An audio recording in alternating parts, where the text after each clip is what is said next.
Good afternoon, Anne Arundel County. Good afternoon, America. Welcome to Promoting Don't Get Fooled Again with Class. I'm your host, Anthony Bynum. The name of our production company is the Glen Burnie Players. These are very, very, very exciting times. Let me tell you why. First of all, episode 7 of Don't Get Fooled Again is in post-production. It's getting tweaked right now. We should have that available for everyone next weekend. Also, we have a new offering from the Glen Burnie Players. It's called Talking Tech in Anne Arundel. It's going to be a brand new show, and it's going to be a lot of fun. Yes, it's going to be a lot of fun. So before we start this episode of Promoting Don't Get Fooled Again, with Class that is, a couple of shout outs. First of all, we want to give a shout out to Wikipedia, but also to guidepost.org for the information we received for this week's show. First part, we always want to cover people out of history who are someone that I personally admire. That person this week is none other than Lee Iacocca. He was born Lido Anthony Lee Iacocca, October 15th, 1924. He died July 2nd, 2019. So he lived a long life. He was truly a great American. He was a great, great businessman. Let's tell you a little bit about the story. And he was born the son of immigrants. The family settled in Steel Country near Allentown, Pennsylvania. He was a good student, and he graduated with honors at Allendale High School. I believe it was Allendale High School. He went on to Lehigh University, also in Pennsylvania, where he studied industrial engineering. From there, he went to Princeton, and he also studied engineering. It was mechanical engineering. Now, often individuals who are able to get through a engineering degree will often do their master's work with a master's in business administration, but he went a little different track.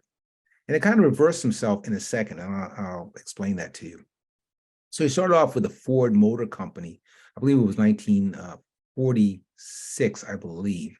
I have to double check that. He started off in engineering, but he quickly moved over to sales. His first big hit with the company is he started a campaign called the 56 for 56 campaign, where with a 20% down payment, you could pay $56 a month for 3 years to own a car. So that was a big deal. As a matter of fact, it was so big that it went national. Lee Iacocca was instrumental in the development of the Ford Mustang. I remember as a little boy in the late 60s, my father had a Air Force buddy. We called him Uncle Willie. He would come to stay with us from time to time. And he had some of those Mustangs. I remember sitting in the back seat. Oh, it was the neatest thing. Even as a little boy, it was the neatest thing in the world. Well, he hit a couple of other times also. For some crazy reason, he gets fired from Ford, and he comes in to take over Chrysler. In those days, Chrysler was not doing well. This is the late 70s. Chrysler was not doing well. As a matter of fact, he organized the process of requesting a loan from the U.S. Congress. And he got it. He got it. Saved the company. The next big hit, the first mini big hit, and that's spoiler alert, by the way. First mini big hit was the K cars. They helped get Chrysler back on their feet. But the big hit was the minivan. Dominated the U.S. auto market for like 25 years. America could not get enough of Lee Iacocca. Even in his retirement, then President Ronald Reagan reached out to him, said, "We have a problem. Our Statue of Liberty has seen better days." He put him in charge, asked him to be in charge of the restoration of the great Lady of Liberty. It's quite a story from this guy, Lee Iacocca. Quite a tale. As a great American, a great, great American. Now, let's move on. So we always want to address something of importance regarding Anne Arundel County. What we're going to look at this week is a place called Kurt's Beach. Now, it was actually opened as Kurt's Pleasure in May 27, 1933. It was one of the privately owned bathing beaches in northern Anne Arundel County. The founders had come to America from Austria, and they actually did very, very well as bakers. They did very well in Baltimore. But the Depression made the commodities of sugar, flour, and butter very, very scarce. They needed to find something else to do. So they bought some real estate right on the beach here in Anne Arundel County. And they started, again, Kurt's Beach. So one of the big events was the legalization of gambling in Maryland in 1943. That created a boom for these guys. And they rode that boom for as long as they could. Now, Kurt's Beach, they're still around. It's more of a restaurant, catering, event type of place. I was there one time. It was fun. And it is right there on a beach, right here on a beach. So it's a neat story. It's a neat story.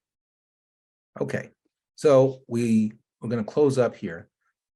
We always want to address either a speech or a poem, something of the like. This time, because summer actually started on June 21st, we're going to kind of combine these things together. So we're going to read from an inspiring summer quote by none other than Henry Wadsworth Longfellow. Just a little background. Mr. Wadsworth was born on the 27th of February, 1807, and he died March 24th, 1882. So that means that in his lifetime, he saw the calamity, the most important battle in the country's history, and that was the Civil War. But today, we're not going to talk about his views on that. We're going to read from a quote from Mr. Longfellow. Here's the quote. And again, this was provided to us from guidespost.org. Quote, "Then followed that beautiful season, summer.